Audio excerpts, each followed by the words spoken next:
और वक्त है देश दुनिया की खबरों को फटाफट अंदाज में जानने का। सबसे पहले आज की बड़ी खबरें देखते हैं देश टॉप 10 में। एमपी पुलिस ने जहरीली कफ सिरप कोल्ड ड्रिंक बनाने वाली कंपनी श्रीसेन फार्मास्यूटिकल के मालिक ON रंगनाथन को किया गिरफ्तार। रंगनाथन को चेन्नई से किया गया है गिरफ्तार।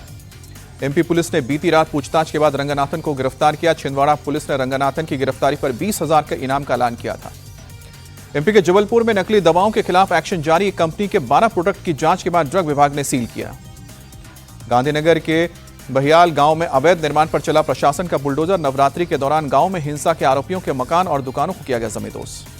प्रशासन ने 8 अक्टूबर तक अवैध निर्माण को गिराने का दिया था नोटिस। पहले दौर में 186 अवैध संपत्ति को गिराने में जुटे हैं बुलडोजर। पीएम मोदी के मुंबई दौरे का आज दूसरा दिन। ब्रिटिश पीएम कीयर स्टारमर के साथ सुबह 10 बजे होगी मुलाकात।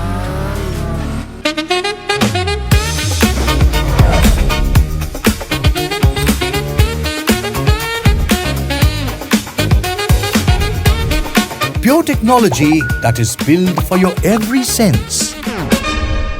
Acer Pure from Acer.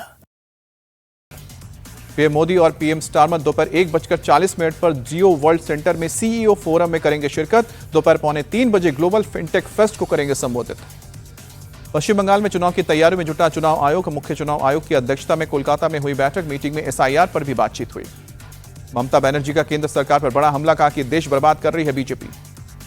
Maharashtra में किसानों के लिए राहत पैकेज पर आदित्य ठाकरे का सरकार पर हमला। कहा कि पिछले साल का पैकेज अभी तक नहीं मिला है। किसानों को कर्ज माफी का इंतजार। अब देखते हैं उत्तर प्रदेश की बड़ी खबरें यूपी टॉप 10 में। कानपुर में मिस्री बाजार में 2 स्कूटी में हुए धमाके के दहशत के बाद ब्लास्ट में महिला सहित 8 लोग घायल हुए। 3 की हालत गंभीर। स्कूटी ब्लास्ट में कई दुकानों को भी नुकसान पहुंचा। 500 मीटर दूर तक सुनाई पड़ी है आवाज। स्कूटी ब्लास्ट के बाद सामने आया सीसीटीवी फुटेज। धमाके में झुलसी महिला मदद की गुहार लगाते भागती नजर आई।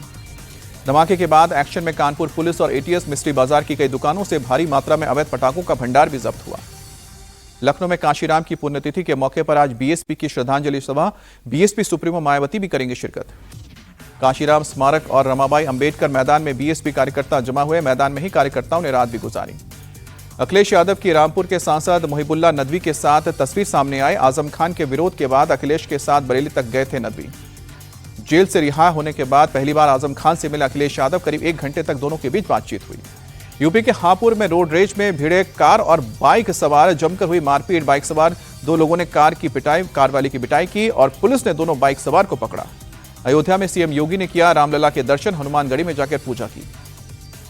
अब देखते हैं चुनावी राज बिहार की बड़ी खबरें बिहार टॉप 10 में। बिहार के CM नीतीश कुमार ने बुलाई JDU नेताओं की बैठक। सुबह 10 बजे CM आवास पर मीटिंग होगी।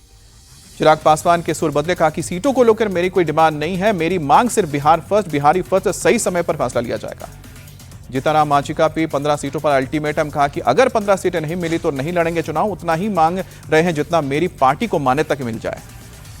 मांझी का इशारों में चिराग पासवान पर अटैक। कहा कि जिनका एक भी विधायक नहीं वो बड़ा नेता बने हैं। मैंने हमेशा NDA का साथ दिया। अब NDA की बारी।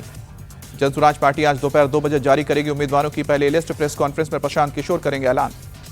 दिल्ली में हुई कॉन्फ्रेंस में कांग्रेस की चुनाव समिति की बैठक में बिहार की 25 सीटों पर उम्मीदवार तय हुए। प्रदेश अध्यक्ष राजेश राम कुटुंबा से और शकील अहमद खान कदवा से लड़ेंगे चुनाव। VIP चीफ मुकेश सहनी ने फिर से डिप्टी CM पद के लिए अपनी दावेदारी ठोकी। कहा कि इस बात में कोई किंतु परंतु नहीं है। पटना में राबड़ी देवी के घर के बाहर पूर्व विधायक सरोज यादव के समर्थकों का प्रदर्शन। टिकट कटने की आशंका को देखते हुए समर्थकों ने शक्ति प्रदर्शन किया। सीट बंटवारे पर महागठबंधन में महाफूट। बीजेपी नेता शाहनवाज हुसैन ने कहा कि NDA में सौहार्दपूर्ण माहौल में सीट बंटवारा हो रहा है। बिहार विधानसभा चुनाव की घोषणा के बाद एक्शन में पुलिस प्रशासन मरीन ड्राइव इलाके में चलाएगा चेकिंग अभियान। अब देखते हैं बाकी राज्यों की खबरें। पश्चिम बंगाल के सिलीगुड़ी में BJP सांसद पर हमले के मामले में पुलिस का एक्शन। अब तक 2 लोगों को गिरफ्तार किया। सूरत में BJP कार्यालय में पार्टी कोषाध्यक्ष और एक कार्यकर्ता के बीच झड़प हुई। कार्यकर्ता दिनेश सावलिया ने कोषाध्यक्ष शैलेश जरीवाला को मारा थप्पड़। दिनेश सावलिया ने शैलेश जरीवाला को कुर्सी से मारने की भी कोशिश की। मौके पर मौजूद लोगों ने दोनों को अलग अलग किया। पार्टी प्रमुख परेश पटेल ने दोनों से 3 दिन में जवाब मांगा है। MP के ग्वालियर में ITM कॉलेज के छात्र के साथ मारपीट का वीडियो आया सामने। कॉलेज में मामूली विवाद के बाद 4 से 5 लड़कों ने छात्र को सड़क पर पीटा था। पीड़ित छात्र हरिओम गौड़ ने मारपीट की पुलिस से शिकायत की है। वीडियो के आधार पर पुलिस आरोपी युवक की तलाश कर रही है। छत्तीसगढ़ के नारायणपुर में पुलिस को मिली बड़ी कामयाबी। 16 नक्सलियों ने किया सरेंडर। नक्सलियों पर था 70 लाख का इनाम। नक्सलियों ने एक दिन पहले पर्चा जारी करके हिंसा का रास्ता छोड़ने की जानकारी दी थी। दूसरे दिन नक्सलियों ने डाले हथियार। दिल्ली के विकास नगर में बेकरी शॉप में लगी आग। फायर ब्रिगेड की टीम ने आग पर काबू पाया। आग से कोई घायल नहीं। दिल्ली के चांदनी चौक में त्योहारों के मौके पर पुलिस प्रशासन मुस्तैद। भीड़ को कंट्रोल करने के लिए स्थानीय एसोसिएशन के साथ संपर्क किया। दिल्ली में लैक्मे फैशन वीक 2025 का आगाज। वसंत कुंज के द कुंज में अकोरो, आनीवाला और दी एडिट के शोकेस किए गए कलेक्शन।